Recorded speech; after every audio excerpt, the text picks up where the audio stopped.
Now students लेते हैं question number 10, why is respiration considered an exothermic reaction. तो ये मैं आपको क्लास में पढ़ा चुका हूँ, एक बार फिर से सुन लीजिए। जो आप खाना खाते हो बच्चों, ठीक है ना, देखिए हम सबको जिंदा रहने के लिए एनर्जी की जरूरत है, मतलब हमारी बॉडी को फंक्शन करने के लिए एनर्जी की जरूरत है। तो वो एनर्जी कहाँ से आती है? तो ड्यूरिंग द रेस्पिरेशन आती है। आप बायोलॉजी में डिटेल में पढ़ोगे, थोड़ा सा मैं आपको बता दूं कि जो हम फूड खाते हैं, ठीक है बच्चों, जो खाना खाते हो आप, रोटियां खाते हो, ठीक है, जो भी खाना आप खाते हो, उसमें क्या होते हैं? फैट्स और कार्बोहाइड्रेट जैसे मॉलिक्यूल होते हैं। क्या होते हैं इसमें? इसमें फैट्स या कार्बोहाइड्रेट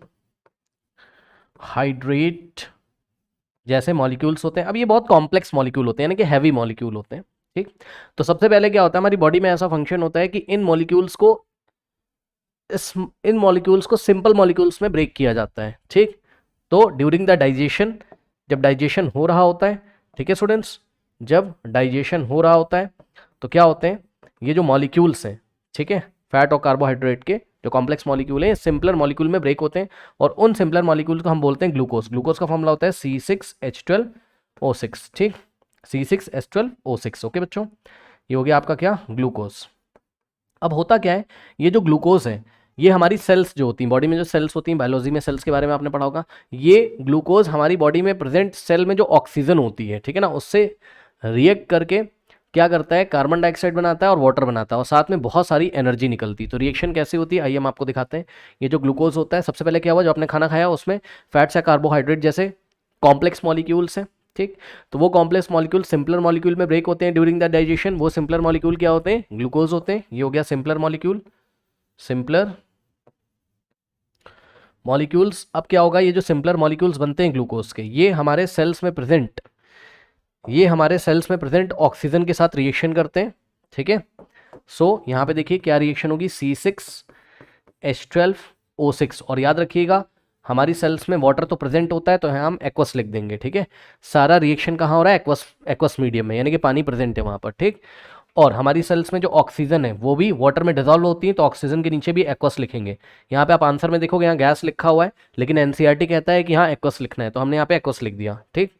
और प्रोडक्ट आपके पास क्या बनेगा? यहाँ से प्रोडक्ट बनेगा आपके पास बच्चों कार्बन डाइऑक्साइड, और ये जो कार्बन डाइऑक्साइड बनता है ये भी एक्वस बनेगा, क्योंकि वहाँ पानी तो प्रेजेंट है ना, तो सब कुछ एक्वस फॉर्म में वहाँ बन रहा है, ठीक। यहाँ पे देखिए गैस लिखा है, लेकिन एनसीईआरटी कहता है एक्वस लिखना है, और प्लस वाटर, ठीक। वाटर यहाँ लिक्विड के फॉर्म में निकलता है और बहुत सारी यहाँ पर एनर्जी निकलती है। यही एनर्जी हम लोग यूटिलाइज करते हैं, हमारी बॉडी इसी एनर्जी को यूटिलाइज करती है डिफरेंट टाइप के फंक्शंस को करने के लिए। ओके, बहरहाल अब खास बात ये है कि ये जो रेस्पिरेशन रिएक्शन हमने आपको दिखाई है बच्चों, ये फोटोसिंथेसिस का जस्ट रिवर्स होता है। पढ़ाते टाइम मैंने आपको बताया था फोटोसिंथेसिस में जस्ट रिवर्स रिएक्शन होती है, ठीक है ना।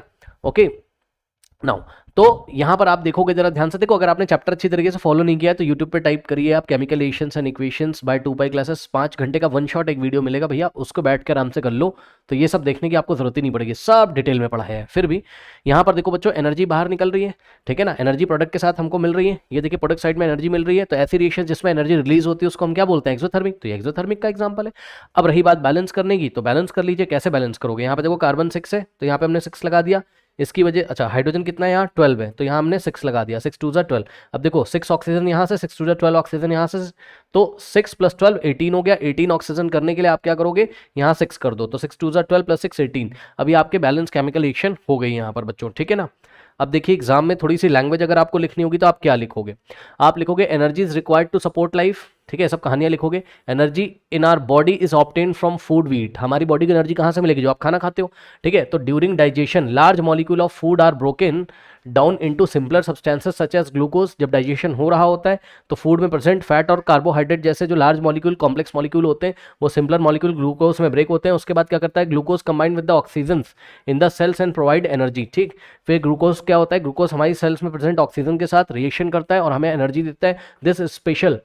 The special name of this combustion reaction is respiration. तो एक तरीके का कंबशन है। कंबशन क्या होता है?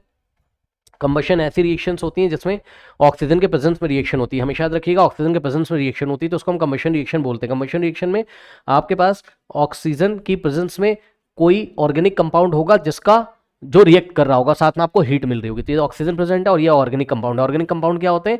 जिसमें कार्बन प्रेजेंट होता है, तो ग्लूकोज में कार्बन प्रेजेंट है, ये देखिए, ठीक। तो एक तरह की कंबशन रिएक्शन भी है, ठीक है स्टूडेंट्स। कंबशन रिएक्शन कभी ना कभी आपने सुनी होगी। ऑक्सीजन से जब कोई रिएक्टेंट रिएक्ट करता है तो उसको हम क्या बोलते हैं? कंबशन रिएक्शन, ठीक है। और वहां पर एनर्जी भी निकलती है बाहर, चाहे थोड़ी मात्रा में निकले चाहे ज़्यादा मात्रा में निकले, ठीक।